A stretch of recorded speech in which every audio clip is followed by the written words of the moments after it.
உறவுகள் அனைவருக்கும் அன்பான வணக்கங்கள். வானதியை பொண்ணு கேட்க போகணும் அப்படின்னு சொல்லி வீட்டில் எல்லாருமே முடிவு பண்ணிடுறாங்க.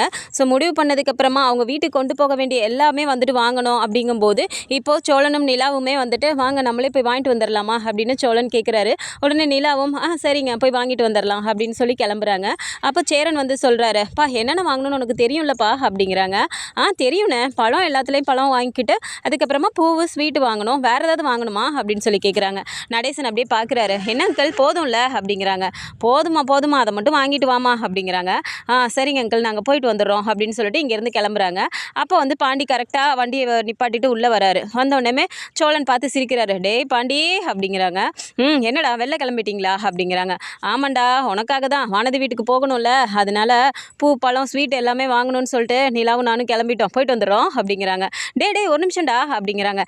இருடா கிளம்பும் போதே நிற்க சொல்கிற, போயிட்டு நாங்கள் வாங்கிட்டு வந்துடுறோம், வந்ததுக்கப்புறம் பேசிக்கலாம், நிலாவே இப்போ தான் போகலான்னு சொல்லியிருக்காங்க, போயிட்டு வந்துடும்டா அப்படின்னு சொல்லிட்டு போயிடுறாங்க. ஸோ அப்போவுமே பாண்டி சொல்ல வரதை இவங்க காதில் வாங்க மாட்டேங்கிறாங்க. நேராக வந்துட்டு அவங்க பாட்டு கிளம்பி போயிடுறாங்க. அப்போவுமே பாண்டிக்கு ஒரு மாதிரி டென்ஷனாகவே இருக்குது. எதுக்கு இவங்க இந்த மாதிரி பண்ணுறாங்க அப்படின்னு சொல்லிட்டு வானதி சொன்ன அந்த விஷயம் வந்துட்டு ஒரு மாதிரி அவருக்கு ஒரு உறுத்தலாகவே இருந்துகிட்டே இருக்குது. அதுக்கப்புறமா வீட்டுக்குள்ளே வந்ததுக்கப்புறமா அப்படியே ஒரு மாதிரியே உட்காந்துட்டு இருக்காரு. வானதி ஃபோன் பண்ணிக்கிட்டே இருக்காங்க. ஸோ ஃபோன் எடுத்து பேசுகிறதுக்கே வந்து பாண்டிக்கு அவ்வளோ ஒரு கடுப்பாக இருக்குது. பல்லவன் பார்த்துட்டு என்னென்ன வானதி ஃபோன் பண்ணிகிட்டே இருக்குது, பேச மாட்டேங்கிறா, ஏன்னா மறுபடியும் ஏதாவது சண்டை போட்டிங்களா அப்படிங்கிறாங்க. அதெல்லாம் ஒன்றும் இல்லடா அப்படிங்கிறாங்க. சரிண்ணே எடுத்து பேசிடுறேன், அப்புறம் இல்லைனா இந்த ஃபோன் பண்ணியே உனக்கு தலைவலியை வர வச்சுருவாங்க அப்படின்னு சொல்லிட்டு பல்லவன் சொல்கிறாரு. விடுறா, ஃபோன் ஆனில் இருந்தால் தானே ஃபோன் வந்துகிட்டே இருக்கும் அப்படின்னு சொல்லிட்டு சுவிட்ச் ஆஃப் பண்ணி வச்சுறாரு. அண்ணா என்னண்ணே சுவிட்ச் ஆஃப் பண்ணிட்டீங்கன்னா அப்புறம் நேராக வீட்டுக்கே வந்துடும் பார்த்துக்கோ அப்படிங்கிறாங்க. பார்த்துக்கலாம் விடுறா அப்படின்னு சொல்லிட்டு அவர் பாட்டுக்கு விட்டுறாரு. ஸோ பாண்டி இந்த மாதிரி பேசுகிறத நடேசன் அதையும் பார்க்குறாரு. என்னவன் இப்படி பேசிகிட்டு இருக்கானே, என்ன அந்த பிள்ளை இப்படி இருக்குது அப்படின்ற மாதிரி அவர் அப்படியே நினச்சிட்டே உட்காந்துருக்காரு. கொஞ்ச நேரத்தில் அவங்க எல்லாத்தையுமே வாங்கிட்டு வீட்டுக்கு வராங்க. சேரன் பார்க்குறாரு. என்ன பண்ணிலா எல்லாமே வாங்கிட்டீங்களா அப்படிங்கிறாங்க. வாங்கிட்டு வந்துட்டோன்னே, கிளம்பலாமா இன்னும் கொஞ்சம் நேரத்தில் அப்படிங்கிறாங்க. ஆமாப்பா டைம் ஆகிடுச்சு, நான் நல்ல நேரம் வரப்போ கிளம்பிடலாம் அப்படிங்கிறாங்க. சரின்னு சொல்லிட்டு பாண்டி டக்குன்னு வண்டி சாவி எடுத்துகிட்டு கிளம்பி போகிறாரு. என்னடா எங்கே இப்போ கிளம்பிட்ட, மணி ஆயிடுச்சுடா கிளம்பணும்ல அப்படிங்கிறாங்க.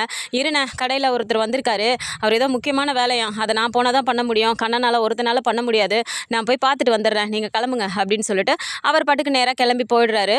அப்படி நிலா பார்க்குறாங்க. என்னென்ன நம்ம கிளம்பணும் இப்போ இந்த நேரத்தில் போகிறாரு அப்படிங்கிறாங்க. சரி விடுப்பா, ஏதோ தான் அர்ஜென்ட்டுன்னு சொல்கிறான்ல, போயிட்டு வந்துடுவான், நீங்கள் கிளம்புங்க அப்படின்னோன்னு சரின்னு சொல்லிட்டு வீட்டில் எல்லாருமே கிளம்பிடுறாங்க. நடேசன் அப்படியே உட்காந்துட்டே இருக்காரு. வெளியில் கிளம்பிட்டு நிலா வந்து பார்க்குறாங்க. அவர் அப்படியே உட்காந்துட்டே இருக்கும்போது, அங்கிள் என்ன இன்னும் கிளம்பாமல் இருக்கீங்க அப்படிங்கிறாங்க. நான் வரலாமா, நீங்கள் மட்டும் போயிட்டு வாங்க அப்படிங்கிறாங்க. என்ன அங்கிள் வயசில் மூத்தவங்க, நீங்கள் வீட்டில் இப்படி மூத்தவராக இருந்துட்டு எதுக்கு பார்த்தாலும் வரலன்னு சொல்லிட்டே இருக்கீங்க, நீங்கள் எந்திரிங்க முதல்ல கிளம்புங்க அப்படிங்கிறாங்க. ஐயய்ய நீ விடவே மாட்டியே என்ன அப்படிங்கிறாங்க. அதை எப்படி விடுவாங்க அப்படின்னோடனே, இப்போ என்ன உனக்கு, நான் கிளம்பணும் அவ்வளோதானே, இரு நான் போய் சட்டையை வேட்டியை மட்டும் மாற்றிட்டு வந்துடுறேன், நான் பெருசாக என்னமோ கிளம்புற மாதிரி தான் சொல்லுவேன், இப்படிங்கக்குள்ளே நான் கிளம்பி வரேன் பாரு அப்படிங்கிறாங்க. சரி போய் கிளம்புங்க அப்படின்றாங்க. நம்ம எல்லாம் கிளம்புறது இருக்கட்டும், எங்கே அந்த பாண்டி பைய போனவனை இன்னும் காணமே அப்படிங்கிறாங்க. ஏதோ அர்ஜென்ட் ஒர்க் அங்கிள், போயிருக்காரு, இந்த வந்துருவாங்க இப்போ, நீங்கள் போய் கிளம்புங்க அப்படின்னோடனே சரிம்மா நான் போய் இதை வரேன் அப்படின்னு சொல்லிட்டு அவரும் ரெடி ஆகிட்டு வந்து உட்காந்துடுறாரு. வந்துட்டு அப்படி டைமையும் பார்க்குறாரு, ரேடியோ கேட்டுக்கிட்டே வந்துட்டு உள்ளார எட்டி பார்க்குறாரு. இவங்களுமே டென்ஷனாக உட்காந்துட்டே இருக்காங்க. ஸோ அந்த சைடு வானதி வீட்டில் வந்துட்டு டைம் ஆகிக்கிட்டே இருக்குது, இன்னும் வரல அப்படிங்கும்போது அவங்க மாமாவுமே உட்காந்து பார்த்துட்டே இருக்காரு. என்னப்பா இவ்வளோ நேரம் ஆயிடுச்சு, இன்னும் யாரையுமே வர காணாமே, நல்ல நேரம் போயிட்டே இருக்குல்ல, இன்னும் அரை மணி நேரம் தான் இருக்குது அப்படிங்கிறாங்க. உடனே வானதியோட அம்மா இருந்துட்டு, என்னத்தை சொல்கிறது, எல்லா கொடுமையும் இந்த வீட்டில் தான் நடக்கும், இந்த மாப்பிள்ளை வீட்டுக்காரங்க வரேன்னு சொல்லிட்டு இன்னும் அரை மணி நேரம் தான் இருக்குது, எப்போ வருவாங்களாம், என்னடி நடக்குதுங்க அப்படிங்கிறாங்க. எனக்கு மட்டும் என்னம்மா தெரியும், இருமா நான் வேணால் ஃபோன் பண்ணி பார்க்குறேன் அப்படின்னு சொல்கிறாங்க. உடனே வானதியோட அண்ணன் இருந்துட்டு, நீ இன்னமா அவனை நம்பிட்டு இருக்க, அவன் உன்னை கலட்டி விட தான் பார்த்துட்டு இருக்கான், அவன்லாம் வரமாட்டான், நீ வேணால் பார்த்துட்டே இரு அப்படின்னு சொல்லிட்டு அவங்க பேசுகிறாங்க. இங்கே பாருமா, உன் பையனை ஒழுங்காக வாய வச்சுட்டு அமைதியாக இருக்க சொல்லு, என் பாண்டி ஒன்றும் அப்படி ஆளெல்லாம் கிடையாது, என்னை ஏமாத்தெல்லாம் மாட்டாங்க அப்படின்றாங்க. சரி அதையும் பார்க்கலாம் அப்படின்னு சொல்லிட்டு அவங்களும் ஒரு மாதிரி திமிராகவே பேசுகிறாங்க கடுப்போட. சரின்னு வானதி, நான் பாண்டிக்கு ஃபோன் பண்ணி பார்க்குறேன் அப்படின்னு சொல்லிட்டு ஃபோன் பண்ணுறாங்க. ஃபோன் கண்டினியூஸாக சுவிச் ஆஃப்னே வந்துட்டே இருக்குது. அப்போவுமே சுவிச் ஆஃப்னு வருதுன்னொன்னே இவங்க பார்த்துட்டு, என்னடி ஃபோன் போச்சா இல்லையா அப்படிங்கிறாங்க. இல்லைம்மா ஃபோன் போக மாட்டேங்குது பாண்டிக்கு அப்படின்னு சொன்னோன்னே இப்போ அவங்க அண்ணன் சிரிக்கிறாங்க. சிரிக்காதடா உனக்கு அவ்வளோதான் அப்படிங்கிறாங்க. என்ன டைமு போயிட்டே இருக்குது, இன்னும் அரை மணி நேரம் தான் இருக்குது, இந்த நேரத்தில் அவன் ஃபோனை சுவிச் ஆஃப் பண்ணி வச்சுருக்கானா, இப்போவே உனக்கு புரியலையா அப்படிங்கிறாரு. வேணாம், நீ பேட்டுக்கு ஏதாவது பேசிகிட்டே இருக்காத, நான் முதல்ல அவங்க அண்ணனுக்கு ஃபோன் பண்ணுறேன் அப்படின்னு சொல்லிட்டு சேரனுக்கு ஃபோன் பண்ணுறாங்க. சேரனுக்கு ஃபோன் பண்ணும்போது சேரன் அட்டன் பண்ணிவிட்டு சொல்லுப்பா வானதி அப்படிங்கிறாங்க. ஆனால் என்னென்ன டைம் போயிட்டே இருக்குது, இன்னும் அரை மணி நேரம் தான் இருக்குது, எங்கள் வீட்டில் எல்லோரும் கேட்குறாங்க எப்போ வருவீங்க நீங்கள் அப்படிங்கிறாங்க. நாங்கள் எல்லாருமே கிளம்பிட்டோம்ப்பா, பாண்டி ஏதோ கடைக்கு போயிட்டு வரேன்னு சொல்லிட்டு போயிருக்கான், இன்னும் காணாம்ப்பா, அவனுக்காக தான் நாங்கள் வெயிட் பண்ணிட்டுருக்கோம் அப்படிங்கிறாங்க. கடைக்கு போனானா? என்னென்ன டைம் தெரியாத அவனுக்கு இங்கே வரணும்னு? அவன் பாட்டு கடைக்கு போயிட்டான், நீங்கள் பாட்டுக்கு அசால்ட்டாக சொல்லிட்டு இருக்கீங்க அப்படிங்கிறாங்க. உடனே இல்லைப்பா, நாங்கள் கிளம்பும் போதே சொன்னோம் ஏதோ அர்ஜென்ட்டாக இருக்கவங்க வந்திருக்காங்க அப்படின்னு சொல்லிட்டு கண்ணனான பார்க்க முடியாதுன்னு சொல்லிட்டு அவன் போயிட்டு இந்த வந்துடுறேன்ட்டு போனான்ப்பா, இன்னும் காணோம், அவனுக்காக தான் நாங்கள் காத்துட்ருக்கோம் அப்படிங்கிறாங்க. அண்ணா சீக்கிரம் என்னென்னு பாருங்கண்ணே, நான் ரொம்ப நேரமாக பாண்டிக்கு ஃபோன் பண்ணிட்டுருக்கேன், ஃபோனு சுவிச் ஆஃப்னே வந்துட்டுருக்கு அப்படிங்கிறாங்க. சரிப்பா, நானும் ஃபோன் பண்ணேன், சுவிச் ஆஃப்னு தான் வருது, நான் பல்லவனை அனுப்பி வேணா கடையில் பார்க்க சொல்கிறேன்ப்பா அப்படிங்கிறாங்க. சீக்கிரம் வாங்கினேன், எங்கள் வீட்டில் எல்லாம் கேட்டுகிட்டே இருக்காங்க அப்படின்றாங்க. சரிப்பா அந்த நான் பார்க்குறேன் அப்படின்னு சொல்லிட்டு இப்போ சோழன் கிட்ட சொல்கிறாரு. டே சோழா, என்னென்னு போய் பார்த்துட்டு வாடா, கடைக்கு போயிட்டு அவனுங்க இன்னும் வரல, அவங்க வீட்டில் வேற எல்லாம் காத்துட்ருக்காங்களாம், டைம் வேறு போயிட்டே இருக்குல்ல, இன்னும் அரை மணி நேரம் தான் இருக்காண்டா அப்படிங்கிறாங்க. சரி இருண்ணே, நான் போய் பார்த்துட்டு வரேன் அப்படின்னு சொல்லிட்டு இப்போ சோழன் கிளம்பும்போது பல்லவன் இருண்ணே நானும் வரேன் அப்படின்னு சொல்லிட்டு இப்போ 2 பேருமே கிளம்பி போயிடுறாங்க. ஸோ அவங்க கிளம்பி போயிட்டு கடைக்கு போய் பார்க்கலாம் அப்படின்னு சொல்லி போய் அவங்களும் ரொம்ப நேரம் ஆயிடுது, வீட்டுக்கு வரவே இல்லைங்கவும் இப்போ நிலாவும் சேரனும் அப்படியே பார்த்துக்கிறாங்க. என்னென்ன பாண்டி வரலன்னு சொல்லி பார்த்தா கடைசியில் இவங்க தேடிட்டு போனவங்களே இவ்வளோ நேரம் ஆச்சு காணோமே அப்படிங்கிறாங்க. நீ என்னென்ன ஃபோன் பண்ணி தான் பாருப்பா, டென்ஷன் படுத்துறானுங்க அப்படின்னோடனே சோழனுக்கு ஃபோன் பண்ணுறாங்க. என்னாச்சு, நீங்களும் தேடி போயிட்டு ஆளக்கானா, எங்கே இருக்கீங்க அப்படிங்கிறாங்க. ஏங்க கடையில் வந்து பார்த்தவங்க கடையில் பாண்டி இல்லைங்க அப்படிங்கிறாங்க. கடையில் இல்லையா, என்ன சொல்கிறீங்க, கடைக்கு தானே போகிறேன்னு சொன்னார் அப்படின்றாங்க. ஆமாங்க அப்படி தான் சொன்னான், நாங்களும் இங்கே வந்து பார்க்குறோம், கடைசியில் கண்ணன் வந்துட்டு அவன் இங்கே வரவே இல்லைன்னு எங்ககிட்ட சொல்கிறாங்க அப்படிங்கிறாங்க. என்ன இப்படி பண்ணுறாரு, ஃபோன் பண்ணி பார்த்தீங்களா அப்படின்றாங்க. ஏங்க ஃபோனை தான் விடாமல் அடிச்சுட்டே இருக்கோம், சுவிச் ஆஃப்னு தான் வருது, அவன் எங்கே போனானே தெரியலையே அப்படின்றாங்க. என்ன இந்த டைமில் இப்படி பண்ணிகிட்ருக்காரு, சரி எங்கன்னு பார்த்து சீக்கிரமாக கூட்டிகிட்டு வாங்க, அவர் எங்கெல்லாம் போவார்னு உங்களுக்கு தெரியுமா அப்படிங்கிறாங்க. ஏங்க அவன் எங்கெங்க போகிறான், கடையை விட்டால் வீடு, வீடை விட்டால் கடை, அவன் அதை தாண்டி எங்கேயும் போக மாட்டானேங்க, எங்கெங்க அவனை தேடிட்டு அலையிறது அப்படிங்கிறாங்க. சரி என்னன்னு பாருங்க அப்படின்னு சொல்லும்போது இப்போ நடேசன் எழுந்திரிச்சு வராரு. வந்துட்டு என்ன மாமா என்னாச்சு, இவங்களையும் காணோம் அப்படின்றாங்க. அதான் அங்கிள், அவர் கடைக்கு போகிறேன்னு சொன்னார், கடைசியில் கடைக்கும் போகலையா, இவங்க அவரை தான் தேடிட்டு சுற்றிட்டு இருக்காங்க அப்படிங்கிறாங்க. இவன் என்ன நினச்சிட்டு இருக்கான், இவன் தானே அந்த பொண்ணை லவ் பண்ணுறேன், பிடிச்சிருக்கு, கல்யாணம் பண்ணிக்கணும்னு சொன்னான், இப்போ கடைசியில் பொண்ணு கேட்க போகலான்னு சொல்லி பார்த்தா இப்போ இவன் இப்படி பண்ணிட்டு இருக்கான், என்ன நினச்சிட்டு இருக்கானுங்கன்னே தெரியல, வீடா இது அப்படின்னு சொல்லிட்டு அவர் பாட்டுக்கு திட்டிக்கிட்டே வெளியே போய் உட்காந்துடுறாரு. ஸோ நல்ல நேரமே முடிஞ்சு போயிடுச்சு அப்படிங்கும்போது வீட்டில் எல்லாருக்குமே செம்ம கடுப்பாயிருது. நாங்கள் தான் அப்போவே படித்து சொன்னோமேடி, அவனை நம்பாதானே கேட்டியா, அப்போ பாரு பொண்ணு கேட்க வாங்கன்னு சொன்ன உடனே அவன் வந்துட்டு இந்த மாதிரி பண்ணிட்டான் பார்த்தியா அப்படின்னு சொல்லிட்டு அவங்க அம்மா திட்டுறாங்க. உடனே அவங்க அண்ணனும் இருந்துக்கிட்டே நான் தான் அப்போயே சொன்னேன்ல, அவன்லாம் நல்லவனே கிடையாது, அவன் வந்துட்டு சும்மா ஏதோ டைம் பாஸ் பண்ணிகிட்டு இருக்கான், அவன் கழட்டி விட்டுருவான்னு நான் சொன்னல, அதே மாதிரி பண்ணிட்டானா, உன் பொண்ணுக்கெலாம் இப்போ கூட அறிவே வராது அப்படின்னு சொல்லிட்டு அவங்களும் திட்டிட்டு கடுப்போட ஒரு வண்டி சாவி எடுத்துகிட்டு அவங்களும் வெளியே போயிடுறாங்க. அவங்க மாமா இருந்துட்டு சரிம்மா எனக்கு என்னவோ இது சரியாக வரும்னு தெரியல, பார்த்துட்டு என்னன்னு பேசி முடிச்சுட்டு எனக்கு கூப்பிடுங்க அப்படின்னு சொல்லிட்டு அவரும் கிளம்பி போயிடுறாரு. ஸோ வீட்டில் வந்துட்டு வானதியோட அப்பாவும் அம்மாவும் ஒரு மாதிரியே உட்காந்துட்டு இருக்காங்க. வானதி வந்துட்டு பாண்டிக்கு ஃபோன் பண்ணி பார்த்துட்டு ஃபோனே எடுக்கல அப்படிங்கும்போது வேகமாக கிளம்புறாங்க. ஹே எங்கடி கிளம்புற நீ அப்படின்னு கேட்குறாங்க. வேற எங்கே போக சொல்கிற, பாண்டிக்கு தான் ஃபோனே போக மாட்டேங்குதுல, நான் அவங்க வீட்டில் போய் பார்த்துட்டு வரேன் அப்படிங்கிறாங்க. ஏண்டி உனக்கெல்லாம் வெக்கமாவே இல்லையா, அவங்க தான் வரலன்னு தெரிஞ்சு போச்சு, அப்புறம் அவங்க வீட்டுக்கே போயிட்டு ஏன் வரலன்னு சொல்லி போய் கேட்க போறியா, வரலங்கிறதுலே தெரியலையா நீ அவங்களுக்கு முக்கியமே இல்லை, நீ தேவையில்லைன்னு சொல்லிட்டு நீயா தாண்டி கரும போய் இப்படியே தேடி போய் ஒன்று பண்ணிட்டு இருக்க, அந்த பையனுக்கு நீ முக்கியமாக இருந்திருந்தா அவன் நேரம் வந்திருக்க மாட்டானா அப்படின்னு சொல்லி திட்டுறாங்க. இங்கே பாருமா, என் பாண்டியை பற்றி உனக்கு தெரியாது, அவன் அப்படி ஆளெல்லாம் கிடையாது, என்னாச்சும் ஏதாச்சும் தெரியல, நான் போய் பார்க்கணும் அப்படிங்கிறாங்க. இதுக்கு மேலே வீட்டை விட்டு வெளியே போனால் காலை உடச்சிருவேன், போடி உள்ள அப்படின்னு சொல்லிட்டு ரூமுக்குள்ளே விட்டு கதவை சாத்திடுறாங்க. அவங்க கதவை தட்டுன்னு தட்டினாலும் அவங்க கதவே திறக்க மாட்டேங்கிறாங்க. வெளியில் அப்படியே அவங்க பாட்டுக்கு உட்காந்துட்டு இருக்காங்க. அதே டைம் வீட்டில் வந்து பார்த்தா ரொம்ப நேரம் ஆயிடுது, அது வரைக்கும் பாண்டி வரவே இல்லை. இவங்க 2 பேரும் கரெக்டாக சோழனும் பல்லவனும் வராங்க. என்னாச்சு அப்படிங்கிறாங்க. அவனிலா எங்கே தேடியும் அவனை காணாங்க, எங்கெங்கெல்லாம் நாங்கள் போய் தேடுறது, நம்ம அவ்வளோ நேரம் ஆகிப்போச்சு, இனிமேல் எப்போங்க நம்ம போகிறது அப்படிங்கிறாங்க. பாண்டி இல்லாமல் எப்படி போகிறது, என்ன பண்ணுறதுன்னு தெரியல அப்படிங்கும்போது இப்போ எல்லாருமே அப்படியே உட்காந்துடுறாங்க. நடேசன் எழுந்து உள்ளே போயிட்டு ட்ரெஸ்ஸையே மாற்றிட்டு வந்துடுறாரு. அங்கிள் என்ன நீங்கள் ட்ரெஸ் எல்லாம் மாற்றிட்டு வந்துட்டீங்க அப்படிங்கிறாங்க.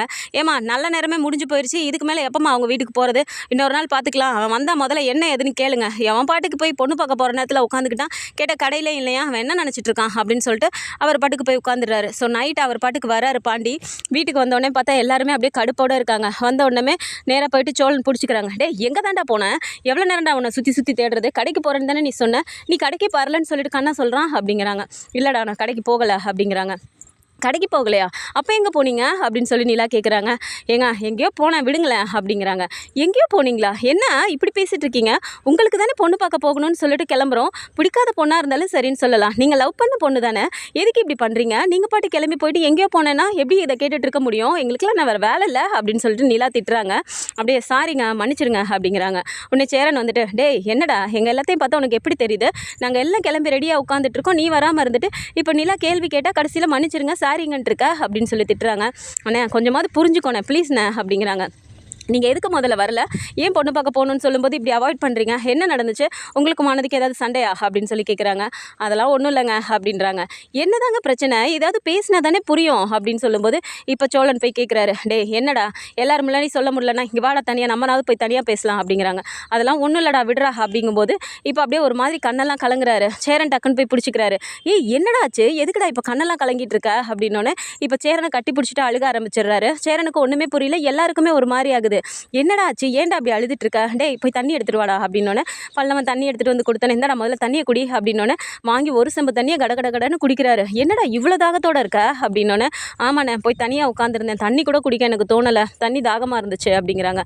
அப்படி என்னடா தண்ணி கூட குடிக்காமல் அப்படி எதுக்குடா போய் உட்காந்துட்டு இருந்தேன்? என்னதாண்டா நடந்துச்சு? எதுக்குடா அழுகிற அப்படிங்கிறாங்க. இல்லைண்ணா ஒன்றும் இல்லைண்ணா விடுனேன் அப்படின்றாங்க. ஏய் உனக்கு பிடிச்ச பொண்ணு தானடா போய் பார்க்கணுன்னு சொன்னோம், கல்யாணத்துக்காக தானடா 2 பேரும் ஆசைப்பட்டீங்க, இப்படி பண்ணும்போது ஏன்டா அப்படி பண்ணிட்டு இருக்க? இங்கே பாருடா பாண்டி எதையோ நீ மறைக்கிறன்னு மட்டும் தெரியுது, எதுவாக இருந்தாலும் அண்ணன் கிட்ட சொல்லு அப்படிங்கிறாங்க. எப்படிண்ணே என்னால் சொல்ல முடியும் அதை அப்படிங்கிறாங்க. என்ன தான் நடந்துச்சு, ஏன் இப்படி பண்ணுறீங்க சொல்லுங்க அப்படின்னு சொல்லி இப்போ நிலா கேட்குறாங்க. ஸோ உடனே பாண்டி சொல்கிறாரு, இல்லைங்க அவள் இன்னும் இந்த வீட்டுக்குள்ளாரே வரல, அதுக்குள்ளே நம்ம குடும்பத்தையே பிரிக்கிறதுக்கு அவள் ஒரு மாதிரி பேசுகிறாங்க அப்படிங்கிறாங்க. குடும்பத்தை பிரிக்கிற மாதிரி பேசுனாங்களா? ஏன் அப்படி என்ன பேசுனாங்க அப்படின்னோடனே இப்போ வந்து சோழன் கேட்குறாரு, என்னடா நிலாவை வச்சு ஏதாவது பேசினாலாவ அப்படிங்கிறாங்க. இல்லைடா வேணாண்டா விடுறா அப்படிங்கிறாங்க. டேய் நீ மழுப்புறதுலே நல்லா தெரியுது, நிலாவை பற்றி தானே அவள் ஏதோ சொல்லியிருக்கா அவங்ககிட்ட அப்படின்னோடனே அப்படியே பார்க்குறாரு. உடனே சேரன் கேட்குறாரு, என்னடா என்ன சொன்னிச்சு வானதி, நீ முதல்ல சொல்லு அப்படிங்கிறாங்க. பின்ன என்னென்ன வந்து அவள் பாட்டுக்கு நேராக கல்யாணம் பண்ணணும், வீட்டில் வந்து பொண்ணு கேளுன்னு என்கிட்ட சொன்னான். நான் சொன்னேன் அப்போவே இந்த மாதிரி எங்கள் அண்ணனுக்கு கல்யாணம் பண்ணால் தான் கல்யாணம்னு நான் சொல்லிட்டேன். அதுக்கப்புறமா திரும்ப இல்லை அவருக்கு தான் பொண்ணுக்கு ரெடியாக இருக்குல்ல, அவருக்கு பண்ணுங்க, நம்ம ஃபஸ்ட்டு கல்யாணத்தை பண்ணிடலாம் அப்படின்னு சொல்லி இதையே பேசிகிட்டு இருக்கோம். நான் சரி வேறு என்ன பண்ணுறதுங்கிறக்காக வீட்டில் ரூமெல்லாம் இல்லை, நாங்கள் ரூமெல்லாம் கட்டிட்டு அதுக்கப்புறமா பார்த்துக்கலாம், கொஞ்சம் வெயிட் பண்ணுன்னு சொல்கிறேன். அதை கூட புரிஞ்சுக்காமல் அவள் பாட்டுக்கு பேசிகிட்டு இருக்கானே அப்படிங்கிறாங்க. உடனே நிலா இருந்துட்டு, என்ன ரூமு தான் ஒரு பிரச்சனையா? இப்போ என்ன ரூம் கட்டுற வேலையை நம்ம நாளைக்கு கூட ஆரம்பிச்சிடலாம் அப்படிங்கிறாங்க. ஏங்க அது நீங்கள் சொல்கிறீங்கன்னா எவ்வளோ ஒரு இதாக சொல்லிட்டு இருக்கீங்க, ஆனால் அவள் அப்படிலாம் பேசலைங்க அப்படிங்கிறாங்க. சரின்னு சொல்லிட்டு சேரன் வந்துட்டு, என்ன தாண்டா சொல்லிச்சு, தயவு செஞ்சு சொல்லேன்டா அப்படின்னோடனே அது வந்துட்டு அப்படின்னு இழுக்கிறாரு. உடனே சோழனுக்கே கடுப்பாயிருது. டேய் என்ன தானே நடந்துச்சு சொல்லி தொலையண்டா அப்படின்னு சொல்லிட்டு இப்போ ஒரு மாதிரி கத்தவும், டேய் நிலாவை ஹாஸ்டலில் கொண்டு போய் நான் சேர்க்கணுமாண்டா, நம்ம எல்லாம் நிலாவை வெளியே அனுப்பி வச்சுட்டா இந்த ரூமில் நானும் அவளுக்கு கல்யாணம் பண்ணிட்டு வந்து இருக்கணுமா, இதை என்கிட்டயே சொல்கிறா, இதை கேட்டுட்டு அவளை வந்து என்னை பொண்ணு பார்க்க சொல்கிறியா அப்படின்னு சொல்லிட்டு இப்போ கத்திடுறாரு. இதை கேட்ட உடனே எல்லாருக்குமே ஷாக் ஆயிடுது. நிலாவுக்கெல்லாம் அப்படி முகமே ஒரு மாதிரி போயிடுது.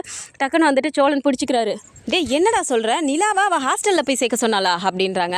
அப்படி நிலாவுக்கு ஒரு மாதிரி கஷ்டமாகவே போயிடுது. ஏங்க தயவு செஞ்சு மன்னிச்சிருங்க அப்படிங்கிறாங்க. ஐயோ பாண்டி நீங்கள் எதுக்கு என்கிட்ட மன்னிப்பு கேட்குறீங்க அப்படிங்கிறாங்க. இல்லைங்க அவள் பேசின வார்த்தை எனக்கு ரொம்ப கஷ்டமாக போயிடுச்சு, நீங்கள் எங்களுக்கு எவ்வளோ முக்கியம்னு எங்களுக்கு தெரியுங்க, உங்களோட அருமை அவளுக்கு தெரியல, இப்படி ஒரு வார்த்தையை சொன்னதுக்கப்புறம் அவளை வந்து பொண்ணு பார்க்க சொல்லி நீங்கள் எல்லாம் கிளம்பியிருக்கீங்க, எப்படிங்க நான் எந்த மூஞ்சை வச்சுக்கிட்டீங்க அவளை வந்து உங்கள் கூட பொண்ணு பார்க்க நான் வர முடியும், எனக்கு பிடிக்கலங்க, அதனால தான் நான் பொண்ணு பார்க்க வரல அப்படிங்கிறாங்க. உடனே சோழன் அப்படியே கடுப்பில் ஒரு மாதிரி பேசிகிட்டு இருக்கும்போது நிலாவே போய் பிடிச்சிக்கிறாங்க. சோழன் அமைதியாக இருங்க, எதுக்கு இப்படி பேசிகிட்டு இருக்கீங்க, வானதி பேசினதுக்கு பாண்டி என்ன பண்ண முடியும் அப்படிங்கிறாங்க. பின்னங்க எனக்கு அவ்வளோ கடுப்பாக வருது அப்படின்றாங்க. இது எல்லாத்தையுமே நடேசன் கேட்டுகிட்டே இருந்துட்டு அவர் சொல்கிறாரு, டேய் இப்போ தெரியுதாடா உனக்கு எதுக்கு நான் அந்த வானதியை வேணான்னு சொன்னேன்னு அப்படிங்கிறாங்க. அப்படியே பார்த்துட்டே இருக்கும்போது திரும்பவும் சொல்கிறாரு, எப்படிடா நீ நிலாவை பார்த்து அவள் வந்துட்டு ஹாஸ்டலில் போய் சேர சொல்லுவா, இதெல்லாம் ஒரு பொண்ணா, வீட்டில் இருக்கவங்கள வந்துட்டு ஹாஸ்டலில் போய் சேர சொல்லுதுன்னா அவளை போய் ஹாஸ்டலில் சேர்க்க சொன்னால் அவள் ஒத்துக்குவாளா, என்ன மாதிரி வளப்போ தெரியல அப்படின்னு சொல்லிட்டு அவர் திட்டுறாரு. அப்படியே பாண்டி ஒரு மாதிரி நின்றுட்டு, எல்லாரும் தயவு செஞ்சு என்ன மன்னிச்சிருங்க, எனக்கு மனசே வரல பொண்ணு பார்க்க வரதுக்கு, அதனால தான் நான் வரல அப்படின்னு சொல்லி அவரும் சொல்லிடுறாரு. ஸோ ஒரு வழியாக எப்போதும் போல் அவங்களுக்குள்ளவே அவங்களே சமாதானம் ஆகிக்கிட்டு நைட்டு சாப்பிட உட்காரும்போது ஒருத்தர் மாற்றி சமாதானப்படுத்திட்டு சாப்பிடவும் உட்காந்துடுறாங்க. சோழன் மட்டும் அப்படியே ஒரு மாதிரி சோகத்திலே உட்காந்துட்டு இருக்கும்போது நிலா போய் பேசுகிறாங்க. என்ன சோழன் சாப்பிடலான்னு சொல்லிட்டு இருக்கேன், இப்படி உட்காந்துட்டு இருந்தா என்ன அர்த்தம் அப்படிங்கிறாங்க. இல்லைங்க எனக்கு கஷ்டமாக இருக்குது அப்படிங்கிறாங்க. நீங்கள் எதுக்குங்க கஷ்டப்படுறீங்க, நான் அப்படி ஏதாவது சொல்லியிருந்தா பரவாயில்ல, வானதி சொன்னதுக்கு நமக்கு என்ன வந்துச்சு, அதெல்லாம் ஒன்றும் இல்லை விடுங்க அப்படிங்கிறாங்க. உடனே நடேசன் இதெல்லாம் பார்த்துட்டே இருக்காரு. மறுநாள் வந்து வந்து பார்த்தா காலையில் எழுந்தோடனே நடேசன் உள்ளே வராரு. வந்துட்டு மடி நிலா எழுந்திரிச்சிட்டியா அப்படின்ட்டே வராங்க. அங்கிள் இங்கே தான் இருக்கேன் கிச்சனில் எழுந்துட்டேன் அப்படின்னு சொல்லிட்டு வந்துட்டு வாங்க அங்கிள் காஃபி போட்டு தரவா அப்படிங்கிறாங்க. எனக்கு காஃபியெல்லாம் வேணாமா, நீ காஃபி குடிச்சிட்டியா அப்படிங்கிறாங்க. இல்லை அங்கிள் இந்த இப்போ தான் போட போகிறேன் அப்படிங்கிறாங்க. சரிம்மா இங்கே வா ஒரு நிமிஷம் அப்படின்னு சொல்லிட்டு எங்கே அந்த சோளம் எந்திரிச்சிட்டானா அப்படின்னோடனே எழுந்திரிச்சிட்டாரு இதோ இங்கிட்டு தான் நின்றுட்டு இருந்தாரு அப்படின்னோடனே பார்த்தா அவங்க எல்லாருமே அந்த சைடு நின்றுட்டு இருக்காங்க. டே சோளம் இங்கே வா அப்படின்னோடனே என்னென்ன காலங்காத்தால இருந்தாலும் என்ன கூப்பிடுறாரு அப்படிங்கிறாங்க. தெரிலடா கூப்பிடுறாருல போ அப்படின்னோடனே சரின்னு சொல்லிட்டு வராங்க. நிலா இங்கே வா அப்படின்னு சொல்லி கூப்பிட்டோன்னே நிலாவும் வந்துட்டு என்ன 2 பேரையும் சேர்த்து கூப்பிடுறாரு அப்படிங்கிறாங்க. என்னன்னு தெரிலங்க எனக்கும் அப்படின்னு சொல்லும்போது எல்லாருமே வந்து நின்று பார்க்குறாங்க. அப்போ வந்தோடனே டக்குன்னு ஒரு பார்சல் எடுத்து கையில் கொடுத்துட்டு 2 பேர் கையிலையுமே ட்ரெஸ்ஸு கொடுக்குறாரு. இந்தாம்மா இந்தா நீ வச்சுக்கோ இந்தாடா சோளா அப்படின்னோடனே ட்ரெஸ்ஸை பார்த்துட்டு அப்படியே ஒரு மாதிரி பார்க்குறாங்க. என்ன அங்கிள் சாரியா அப்படிங்கிறாங்க. ஆமாம்மா ஏதோ எனக்கு தெரிஞ்ச மாதிரி வாங்கிட்டு வந்திருக்கேன் வச்சுக்கோ அப்படிங்கிறாரு. என்ன அங்கிள் திடீர்னு சாரீலாம் வாங்கிட்டு வந்திருக்கீங்க அப்படிங்கிறாங்க. சாரீ வாங்கிட்டு வந்திருக்கேனா ஏம்மா என்னம்மா நீ இந்த லோகத்தில் தான் இருக்கியா அப்படிங்கிறாங்க. என்ன அங்கிள் திட்டுறீங்க அப்படின்றாங்க. இந்த வீட்டில் எது முக்கியமான நாளுன்னு வீட்டுக்கு மூத்தவனா நான் தான் பொறுப்பாக இருக்கேன், வேறு யாருக்காவது பொறுப்பு இருக்கா அப்படிங்கிறாரு. என்ன காலையிலே கூப்பிட்டு நிற்க வச்சு ட்ரெஸ்ஸை கையில் கொடுத்து சும்மா திட்டிகிட்டே இருக்கீங்க அப்படின்னு சொல்லி நிலா கேட்குறாங்க. பின்ன என்னம்மா இன்னைக்கு காலண்டரை பார்த்தியா இன்னைக்கு என்ன நாள் அப்படிங்கிறாங்க. இன்னைக்கு என்ன நாள் திங்கக்கிழமை அப்படிங்கிறாங்க. ஆமாம் திங்கக்கிழமை செவ்வாய்க்கிழமைன்ட்டு. ஏம்மா இன்னைக்கு உங்கள் கல்யாண நாள்மா மறந்துட்டியா அப்படிங்கிறாங்க. சோழனுக்கு அப்படியே ஒரு மாதிரி ஆகுது. அப்படியே இப்படி பார்க்குறாரு. ஒன்று நிலாவும் அங்கிள் அப்படிங்கிறாங்க. என்னம்மா அங்கே பார்த்தியா இல்லையா இன்னைக்கு உங்கள் கல்யாண நாளுங்கிறதே மறந்துட்டீங்களா அப்படிங்கிறாங்க. அப்படியே வீட்டில் இருக்க எல்லாருக்குமே அப்படியே சந்தோஷமாகுது. அண்ணே சூப்பர்ண்ணே அப்படின்னு சொல்லிட்டு எல்லாருமே போயிட்டு வாழ்த்துக்கள் சொல்கிறாங்க. ஆமாண்டா நான் சொன்னதுக்கப்புறம் வந்து எல்லாரும் வாழ்த்துக்கள் சொல்லுங்க அப்படின்றாங்க. அங்கிள் சாரி அங்கிள் ஏதோ ஒரு இதில் மறந்துட்டோம் அப்படிங்கிறாங்க. என்னத்தோ மறந்தீங்களோ இந்த காலத்து பிள்ளைங்களாம் என்ன அப்படி இருக்கீங்க, சரி திறந்து பாரு உனக்கு அந்த சேலை பிடிச்சிருக்கான்னு பாரு அப்படிங்கிறாங்க. சரின்னு சொல்லிட்டு நிலாவும் திறந்து பார்க்குறாங்க. பார்த்தோன்னே அங்கிள் நல்லா இருக்கு அப்படிங்கிறாங்க. என்னமோமா இந்த புடவை உங்கள் அத்தைக்கு ரொம்ப பிடிச்ச கலரு, அதனால இந்த கலரில் நான் வாங்கிட்டு வந்தேன், வாடாமல்லி கலர்னா அவளுக்கு அவ்வளோ பிடிக்கும் அப்படிங்கிறாங்க. அங்கிள் இது வாடாமல்லி கலர் இல்லை பர்பிள் கலர் அப்படிங்கிறாங்க. என்னமோமா நான் தமிழில் சொல்கிறேன் நீ இங்கிலீஷில் சொல்கிற அவ்வளோதானே அப்படிங்கிறாங்க. சரின்னு சொல்லிட்டு எல்லாருமே சிரிக்கிறாங்க. சரி போயிட்டு எல்லோரும் ட்ரெஸ்ஸை மாற்றிட்டு வாங்க நம்ம கோயிலுக்கு கிளம்புவோம் அப்படிங்கிறாங்க. சரி அப்படின்னு சொல்லிட்டு இப்போ அப்படியே சோழன் அப்படியே பார்த்துட்டே நிற்கிறாரு. நிலாவும் அப்படியே பார்க்கும்போது என்ன அப்படிங்கிறாங்க. என்னங்க மறந்துட்டீங்களா அப்படிங்கிறாங்க. ஆமாம் இதை நான் ஞாபகம் வேற வச்சுட்டு இருக்கணுமா அப்படின்னு சொல்லிட்டு வேணும்னே ஒரு மாதிரி சோழனை வந்துட்டு கடுப்பேற்றணும் அப்படிங்கிற மாதிரியே சொல்கிறாங்க. சோழன் இருந்துட்டு ஏங்க அப்படி இல்லைங்க எனக்கு ஞாபகம் இருக்குது, இருந்தாலும் நீங்கள் என்ன நினச்சிட்டு இருக்கீங்களோன்னு சொல்லிட்டு தான் நான் காட்டிக்காமல் இருந்தேன் அப்படிங்கிறாரு. அப்படியா உங்களுக்கு ஞாபகம் இருந்ததா அப்படிங்கிறாங்க. இருந்ததுங்க அப்படிங்கிறாங்க. அப்படின்னா அங்கிளுக்கு ஞாபகம் இருக்குன்னு சாரீலாம் வாங்கிட்டு வந்திருக்காரு, உங்களுக்கு ஞாபகம் இருக்குங்கிறீங்க என்ன வாங்கி வச்சிங்க அப்படிங்கிறாங்க. என்னங்க இப்படி கேட்டீங்க, நீங்கள் ஏதோ வாங்கி கொடுத்தா வாங்கிக்குவீங்களோ மாட்டிங்களோன்னு சொல்லிட்டு யோசனையில் தாங்க இருந்தேன் அப்படின்றாங்க. அப்படின்னா எதுவும் வாங்கலை அதானே அப்படிங்கிறாங்க. என்னங்க என்னை பற்றி நீங்கள் என்ன நினச்சிங்க, ஒரு நிமிஷம் இருங்க வரேன் அப்படின்னு சொல்லிட்டு வேகமாக உள்ளே ஓடிட்டு போயிட்டு அவரும் வந்துட்டு ட்ரெஸ் எடுத்துகிட்டு வந்து கொடுக்குறாரு. பார்த்தோன்னே நிலாக்கு ரொம்பவுமே சந்தோஷமாகுது. என்னங்க நீங்களும் ட்ரெஸ் வாங்கி வச்சுருக்கீங்களா அப்படிங்கிறாங்க. என்னங்க பேசிகிட்டு இருக்கீங்க, இந்த நாள் நான் உங்களை ஆசையாக கல்யாணம் பண்ண நாளுங்க, அப்புறம் எப்படிங்க நான் மறப்பேன் அப்படிங்கும்போது நிலா அப்படியே முறைக்கிறாங்க. சரி ஒத்துக்கிறேன் உங்களை ஏமாற்றி தான் நான் கல்யாணம் பண்ணேன், ஆனால் என்னை பொறுத்த வரைக்கும் எனக்கு பிடிச்சி தானே நான் உங்களை கல்யாணம் பண்ணேன் அப்படிங்கிறாங்க. சரின்னு சொல்லிட்டு அப்படியே நிலா பார்த்துட்டே இருக்கும்போது இந்தாங்க ட்ரெஸ்ஸு அப்படிங்கும்போது அப்படியே ஓப்பன் பண்ணி பார்க்குறாங்க. சுடிதார் வாங்கிட்டீங்களா, என்ன வழக்கமாக சாரீ தான் வாங்குவீங்க, இந்த வாட்டி சுடிதார் வாங்கியிருக்கீங்க அப்படிங்கிறாங்க. சரி இது பார்த்தோன்னே நல்லா இருந்துச்சு, உங்களுக்கு நல்லா இருக்குமே ஆஃபீஸ்க்கு போட்டுக்குவீங்களே, சாரீனா எப்போயாவது தான் கட்டுறீங்க, சரி சுடிதார்னா இப்போ எப்போ வேணால் போட்டுப்பீங்கள்ல அப்படின்னு சொல்லிட்டு தான் வாங்கினேன் அப்படிங்கிறாங்க. சரி நல்லா இருக்குது தேங்க்யூ அப்படிங்கிறாங்க. சரிங்க அப்படின்னு சொன்னோன்னே சரின்னு சொல்லிட்டு இப்போ அவங்க எடுத்துகிட்டு உள்ளே போகிறாங்க. வெளியில் இருந்துட்டு இப்போ பல்லவன் என்ன சொல்கிறாங்க, ஏன்னா இப்போது 2 ட்ரெஸ் அண்ணி உள்ளே எடுத்துகிட்டு போயிருக்காங்க, எந்த ட்ரெஸ் அண்ணி போடுவாங்க நீ நினைக்கிற அப்படின்றாங்க. இதில் என்னடா சந்தேகம், நான் வாங்கி கொடுத்த ட்ரெஸ்ஸை தான் நிலா போட்டு வருவா அப்படிங்கிறாங்க. வாய்ப்பே இல்லை, அவர் வாங்கி கொடுத்த ட்ரெஸ்ஸை தான் போட்டு வருவாங்க பாரு அப்படின்றாங்க.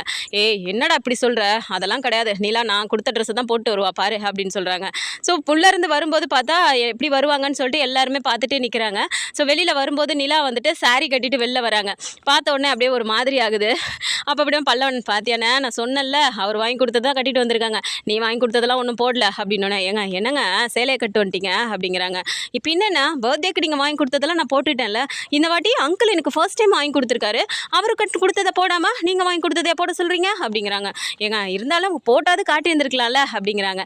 சரி இப்போ கோயிலுக்கு போயிட்டு வந்துட்டு அதுக்கப்புறமா நான் சுடிதார் போட்டுக்கிறேன் சரியா அப்படிங்கிறாங்க. சரிங்க அப்படின்னு சொல்லிட்டு இப்போ கிளம்புறாங்க. நடேசனும் வந்துட்டு என்னம்மா போகலாமா அப்படின்னு சொல்லி வந்து கேட்குறாங்க. போகலாம் அங்கிள் அப்படின்னு சொல்லி கிளம்புனோடனே இப்போ அப்படியே நின்று நிலா பார்க்குறாங்க. ஒன்று சோழன் இருந்துட்டு என்னங்க கிளம்பிட்டீங்க போகலாம்ல அப்படிங்கிறாங்க. போகலாமா அப்படிங்கிறாங்க. என்னங்க இப்படி கேட்டுட்ருக்கீங்க அப்படின்னோடனே நிஜமாக ட்ரெஸ்ஸு மட்டும்தான் வாங்குனீங்களா இல்லை வேறு ஏதாவது வாங்குனீங்களா அப்படிங்கிறாங்க. சோழன் அப்படியே சிரிக்கிறாரு. அண்ணே அண்ணி நீ பூ வாங்கினியா இல்லையான்னு உன்னை டெஸ்ட் பண்ணுறாங்க அப்படிங்கிறாங்க. சரி சோழன் ஒரு நிமிஷம் இருங்க அப்படின்னு சொல்லிட்டு உள்ளே போயிட்டு பூவை எடுத்துகிட்டு வந்து கொடுக்குறாரு. அதானே பார்த்தேன் என்னடா நீங்களாவது பூ வாங்காமல் இருக்கிறதாவது அப்படிங்கிறாங்க. ஏங்க இந்த அளவுக்கு புரிஞ்சு வச்சுருக்கீங்கல்ல என்னை பற்றி, அது வரைக்கும் சந்தோஷங்க அப்படிங்கிறாங்க. சரி சரி அப்படின்னு சொல்லி சிரிச்சுக்கிட்டே வாங்கி அந்த பூவையும் வச்சுக்கிறாங்க. இப்போ கோயிலுக்கு போயிட்டு அங்கே சாமிலாம் கும்பிட்டுட்டு நிற்கும்போது கரெக்டாக வந்துட்டு அவர் கேட்குறாரு யாருக்கு அர்ச்சனை பண்ணணும் அப்படின்னு சொல்லி கேட்கும்போது நிலா சோழன் 2 பேர் பேர்லேயும் பண்ணுங்க அப்படின்னு சொல்லிட்டு நடேசன் சொல்கிறாரு. அப்போவுமே வந்துட்டு நிலா சைலண்ட்டாக தான் நிற்கிறாங்க. சோழனுக்கு அப்படியே ஒரு மாதிரி சந்தோஷமாக தான் இருக்குது. இது வரைக்கும் நிலா வந்துட்டு எதுவும் எனக்கு இது வேணாம் அது வேணாம் இப்படி பண்ணாதீங்க எதுக்கு கல்யாண நாளை கொண்டாடணும் அப்படிலாம் எதுவுமே பேசாமல் இருக்காளே அப்படிங்கிற வரைக்கும் அவர் சந்தோஷமாக நின்றுட்டுருக்காரு. ஸோ அங்கேருந்து சாமிக்கிட்ட இருந்து மாலை கொண்டுட்டு வந்து கொடுக்குறாங்க. கொடுத்துட்டு நேராக வந்து அந்த ஐயர் 2 பேத்துக்கு கையிலையும் கொடுத்துட்டு 2 பேரும் மாலையை போட்டுக்கோங்க அப்படின்னு சொன்னோன்னே இப்போ நிலா வந்து கழுத்தில் எப்படி அவங்க கழுத்திலே போட போகிறாங்க. டக்குன்னு சுவாமி இருந்துட்டு இருங்க அவங்கவுங்களே போட்டுக்காதீங்க இன்றைக்கி உங்களோட கல்யாண நாள் தானே நீ மாப்பிள்ளை கழுத்தில் போடுமா நீ உங்கள் ஒய்ஃப் கழுத்தில் போடுங்க அப்படின்னு சொல்கிறாங்க. அப்படியே சோழன் பயந்துட்டே நிற்கிறாரு. அப்போ வந்துட்டு இல்லை பரவாயில்ல நானே போட்டுக்கிறேன் அப்படின்னு சொன்னோடனே நடேசன் இருந்துட்டு இருமா அவர் தான் சொல்கிறாருல டே சோழா போடுறா கழுத்தில் அப்படிங்கிறாங்க. அங்கிள் அப்படிங்கிறாங்க. சும்மா நீருன்னு சொல்கிறேன்ல அப்படின்னு சொல்லிட்டு சோழா போடு அப்படின்னோடனே சோழன் அப்படியே ஒரு மாதிரி நிலாவை பார்த்துக்கிட்டே இந்த சைடு திரும்பிட்டு டக்குன்னு கழுத்தில் போட்டுடுறாரு. நீ என்ன பார்த்துட்டே இருக்க நீயும் சோழனுக்கு போடு அப்படின்னு சொல்லி சொல்கிறாங்க. சரிண்ணா இவங்களும் போட்டு விட்டுடுறாங்க. டக்குன்னு சரி கிளம்பலாமா போய் அங்கே உட்காரலாமா அப்படின்னு சொல்லி சேரன் கேட்குறாரு. இருடா ஏன் அவசரப்படுற அப்படின்னு சொல்லிட்டு நடேசன் டக்குன்னு அந்த தாலி கொடியை வந்துட்டு அப்படியே பாக்கெட்லேருந்து எடுக்கிறாரு. எடுத்து கொடுத்து என்னம்மா பார்க்குற அப்படிங்கிறாங்க. அங்கிள் அப்படின்றாங்க. பின்ன என்னம்மா இன்றைக்கி உங்கள் கல்யாண நாள் தானே கழுத்தில் தாலி இல்லாமல் எப்படிம்மா அப்படின்றாங்க. அதை கேட்டோன்னே அப்படியே நிலாவுக்கு ஒரு மாதிரி ஆனாலும் சோழன் அப்படியே ஒரு மாதிரி நிற்கிறாரு. நிலா என்ன சொல்லுவாளோ தெரியலையே அப்படின்னு சொல்லிட்டு டக்குன்னு சோழன் கையில் கொடுத்து இந்தாடா என் மருமக கழுத்தில் போட்டு விடு அப்படின்னோடனே அங்கிள் அப்படின்றாங்க. என்னம்மா எதுக்கு எடுத்தாலும் அங்கிள் அங்கிள்னு சொல்லிட்டே இருக்க இப்போ அடுத்தடுத்து இன்னும் நம்ம குடும்பத்தில் நல்ல நல்ல விஷயம்லாம் நிறைய நடக்க போகுது. அப்போ நீ வந்துட்டு மூத்த மருமகளாக அங்கே கௌரவமாக வந்து நிற்க வேணாமா நீ போடுற முதல்ல கழுத்தில் அப்படின்றாங்க.